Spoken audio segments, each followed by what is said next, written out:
ہم کریں گے ہر مظلوم کی حمایت۔ السلام علیکم، میں ہوں حرین فاطمہ اور آپ دیکھ رہے ہیں حمایتی نیوز HD چینل۔ نظر ڈالتے ہیں آج کی اہم خبروں پر۔ ملیر کے علاقہ گلشن حدید میں گاڑیوں سے قیمتی سامان چوری کرنے والا گروہ سرگرم، آئے روز موٹر سائیکل اور موبائل فون سے محروم ہونے والے شہریوں کی گاڑیاں بھی غیر محفوظ۔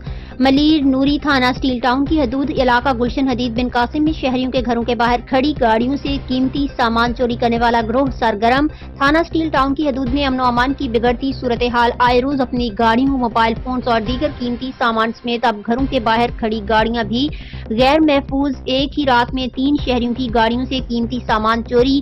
واردات کی نوعیت سے معلوم ہوتا ہے کہ چوری کرنے والے چوروں نے انتہائی مہارت اور تفصیل کے ساتھ گاڑی کے قیمتی سامان کو گاڑی سے نکالا گیا، جبکہ ایک ہی دن 3 گاڑیوں سے قیمتی سامان کا چوری ہونا واقعہ کسی ایک ہی گروہ کی طرف اشارہ کرتا ہے۔ اسٹیل ٹاؤن پولیس علاقے میں وارداتیں روکنے میں ناکام نظر آنے لگی۔ شہری روزانہ کی بنیاد پر موبائل فونز، موٹر سائیکل اور بہت سی قیمتی اشیاء سے محروم ہونے لگے۔ کچھ وقت ٹھہراؤ کے بعد ایک بار پھر بگڑتی امن و امان کی صورتحال سے علاقہ مکین شدید پریشان، جبکہ علاقہ کے ذمہ داران اور منتخب نمائندے آئندہ ہونے والی الیکشن میں مصروف۔